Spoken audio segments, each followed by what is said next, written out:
Hi, I'm Gary Sturgis, the creator and founder of Surviving Grief. I would love to be able to suggest 10 easy steps through grief. Unfortunately, there are no easy steps or any orderly, predictable timetable. Grief is a difficult and painful experience.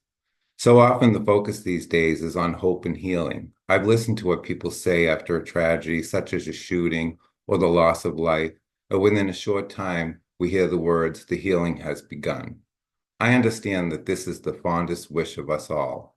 Yes, we should hold on to hope and how we can find ways to go on with life and living. But here's the difficulty. How can the healing begin when the hurting hasn't even begun? As much as I would like to be able to jump straight to the hope and the healing, it's important to point out that it hurts to lose someone you care about. Grief is a painful protest against something that we don't like, and worst of all, that we're unable to change. So it's important to say, first you hurt, then you heal.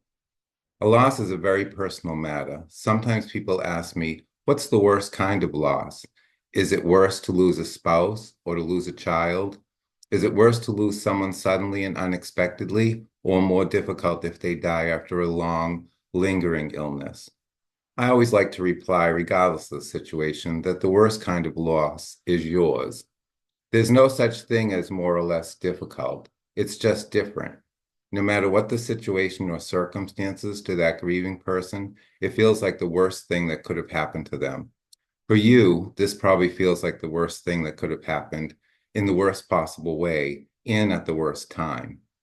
Sometimes, in an effort to try to make it seem better, people say, well, others have it worse. Whether that's true or not, you may be feeling, who cares? For you, this feels like the worst thing ever, and nothing anyone says takes the pain of that away, nor should it. When you lose a significant person from your life, whatever the relationship, it hurts, and nothing takes away from your right to feel the loss and grief of the absence of that person from your life. Every individual is unique. We're all different in looks, character, gender, age, cultural diversity, as well as in human experiences. Why then does society seem to expect every person in every situation to grieve in exactly the same way? There's no cookie cutter formula by which people grieve. Every grief is unique. While there may be many similarities, every individual manifests grief in a way that's appropriate for them. Every individual has their own pace for the journey. Some take longer than others. Some get through relatively quickly, while others take much longer to process things. Some people may cry and others may not. You may do it this way, someone else may do it differently. There is no set formula for grief. Each person goes through it in a way that's right for them. Yet some of the emotions of a grieving person experiences may seem bizarre or even unusual, but as an observer of the grief process, I've drawn an important conclusion. There's a reason for every behavior. While some reactions may seem strange to the observer, there's a reason why they're reacting in this way, even though they may not be able to explain it. I see my job as a grief coach to try and help the person understand why this reaction or behavior is happening. Too many people try to change behaviors which they don't understand, instead of recognizing in those reactions the important clues to the person's state of mind that they offer. So here's an important statement I want you to remember. If we understand the why, the how will take care of itself. So how can you live with grief? Coping with your grief is vital to your mental health and well-being. It's only natural to experience grief when a loved one dies. Grief is the cost of caring. The best thing you can do is allow yourself to grieve, but there are many ways to cope effectively with your pain.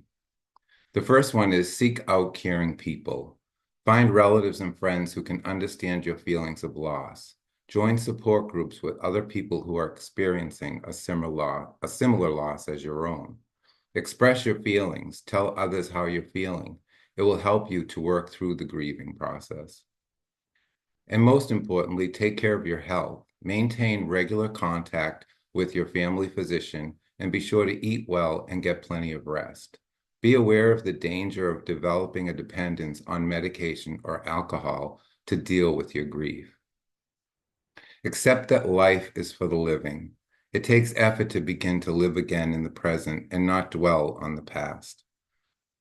And postpone major life changes. Try to hold off on making any major changes, such as moving, remarrying, changing jobs, or even having another child. You should give yourself time to adjust to your loss.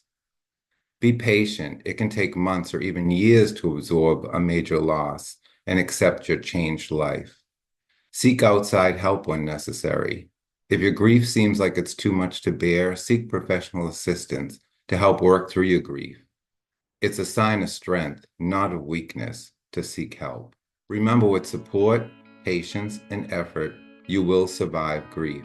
Someday the pain will lessen, leaving you with cherished memories of your loved one. Remember, for more information on surviving grief, visit my Surviving Grief website at www.sgrief.com. And remember, we're all just walking each other home.